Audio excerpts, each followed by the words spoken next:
guys! Welcome back sa ating panibagong vlog. So, samahan niyo ako at ako'y magluluto. So, meron ako ditong scampi. Tapos, yun ang magiging dinner natin for today's video. Tapos, meron din ako ditong mga gulay.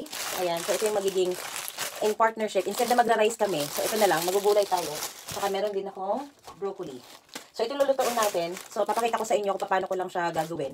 And, very simple lang siya, guys. So, let's do this. So, itong scampi natin is talagang tawag nito, galing siya sa freezer. Galing siya sa freezer, pero i-air fry, ang gagawin natin, i-oven natin siya. Para hindi na natin kailangan iprito, kasi ganun talaga yung, ang tawag nito.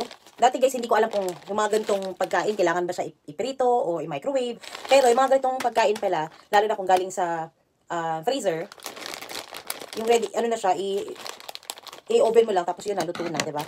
So, eto, nakatimpla na siya guys. So, ilalagay na lang natin dito sa ating mahiwagang tray. Meron ako ditong tray. Oops, medyo init-init lang. Ayan. Lalagay natin yung tray. So, ito lang ginagawa natin. Lalagay mo lang yung, yan. Ay! Lagay mo lang yung dyan. Tapos, ayan. Hihiwalay-hiwalay mo lang. Lagay mo dyan sa gilid. Yan, so, okay na. Ganyan lang. Sasarado lang natin.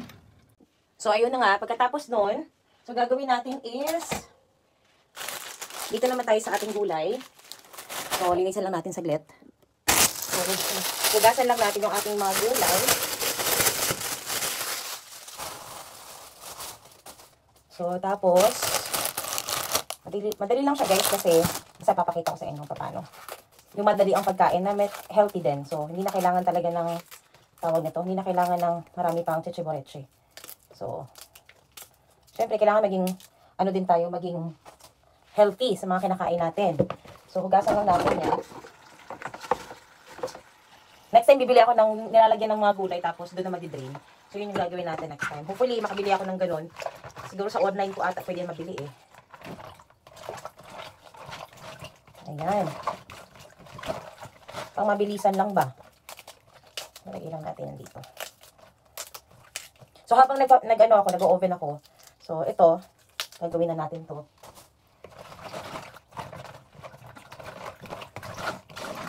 Simpleng galawan lang at saka healthy. Ayan, so, drain natin.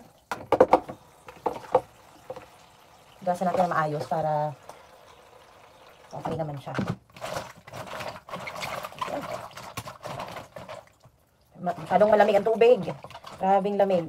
Titigas yung mo. Ewan ko. Hindi ko alam kung paano kinakaya ng mga ibang natin, mga ibang tao na sumasawsaw sa ice. Pero alam nyo guys, alam kong healthy yan kasi nakakapag-boost ng immune system, ang tawag ba dun? Yung lamig sa katawan mo. So, healthy talaga yung result. So, dito meron na tayong pechay.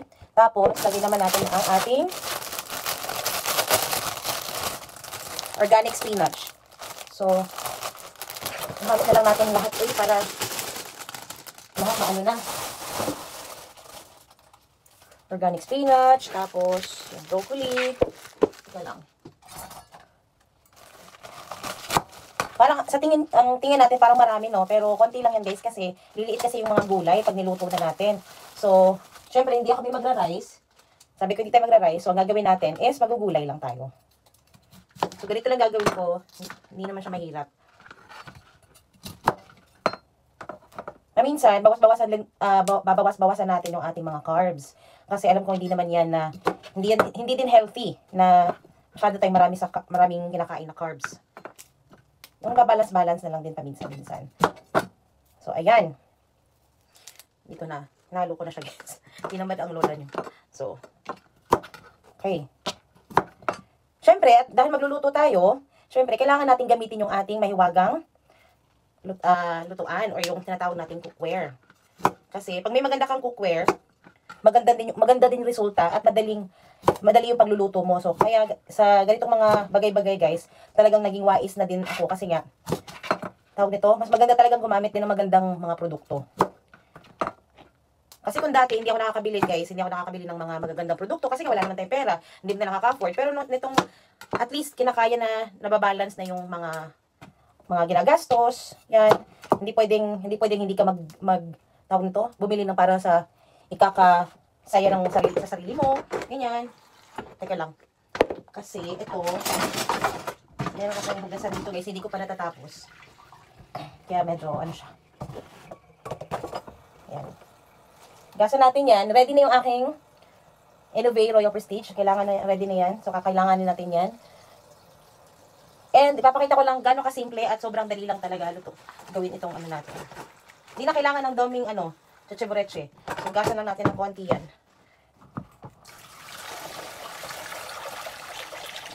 Yan, ganyan-ganyan lang para alis lang yung mga konting mga ano dito, kung anong mga meron. Okay, so ito na. Pause.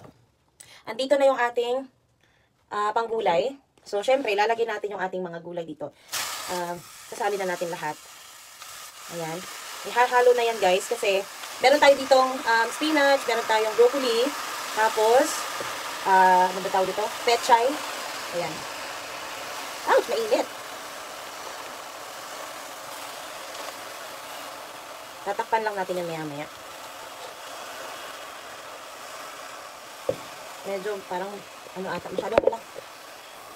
Feeling ko kailangan natin ng malaki-laking lutuan. Saglit lang. So, ito na guys, yung ating malaking Innovate cookware. So, ayan. Paglutuan natin. Na-transfer na lang natin to guys kasi nga parang hindi, ewan ko kung pwede ba siya. I think pwede naman ata. Pero susubukan pa rin natin guys. Bago ko na lang ito siya gamitin, susubukan natin na, alam mo kasi pag gulay, talaga, inaano yan eh. Tawag ito. Lumiliit yan eh. So, try na lang muna natin. Ayan, nandito yung ating pantakip. Ready na yung ating pantakip. So, mamaya na lang natin ilagay konti yung iba. Talaga nga hindi magkasya sa ngayon.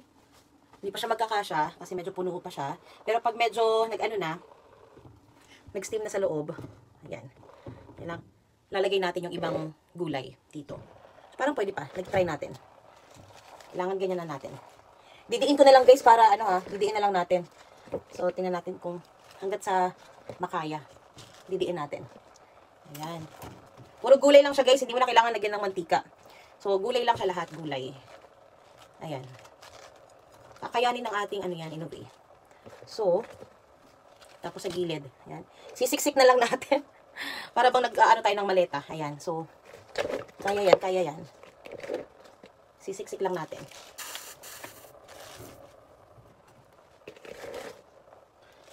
Ayan. Konti na lang. So, pwede na to. Ay, nalalaglag yung aking mga gulay. Saglit lang, guys. So, feeling ko okay na to. So, tatakpan lang. Tatakpan lang natin. Ayan. O, diba? Pwede mo naman siyang takpan. Ayan. So, natakpan na natin and wala akong nilagay na kung ano-ano. Gulay lang talaga siya na bagong hinugasan. Tapos, maya-maya, lalagyan natin ng konting-konting pang-additional flavor. So siguro maghintay lang tayo ng mga 1 minute. Mga 1 to 2 minutes siguro. Yun. Excited na ba kayo? So, hintayin natin. So, ayan siya guys ha. Napasok ko na lahat. So, puro gulay lang siya. Ayan. Wala papansin. Puro gulay lang yan. So, maghintay lang tayo ng ilang minuto. So, ayan na guys. So, ayan. Pinagpawisan na siya ng bongga guys. O, diba? Hindi mo na kailangan lagyan ng tubig yan guys. Kasi mamaya, nagising din kasi siya sa loob. So, titimplahan natin siya ng konti mamaya. Tapos, kukumustahin natin ito dito. Ayan. Medyo, okay na ata ito. Saglit. So, ito na guys. Lalagyan na natin ng, ayan. So, medyo nagkaroon na siya ng sabaw. So, meron na siyang sarili niyang sabaw. So, lalagyan natin ng konting paminta at saka asin. So, ito lang lalagyan natin guys.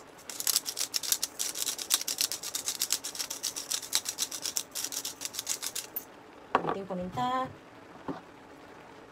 Konti lang din ito.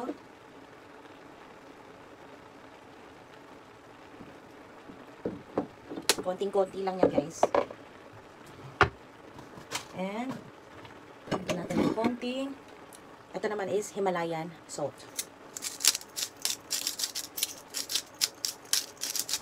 Kasi konti lang, hindi siya lumalabas agad kaya medyo matagal akong maglagay. So, ayan na.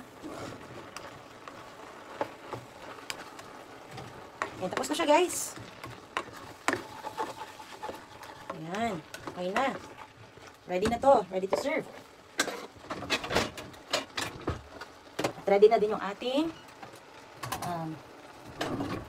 yung ating scampi. Ready na ating scampi. Tcharan! So, hindi pa pala siya pwede. Kailangan pala natin siyang, tawag nito, ibaliktad para talagang mag-crunchy ang ating scampi. Scampi. Ayan. Baliktad natin siya. Para napiprito lang ang peg.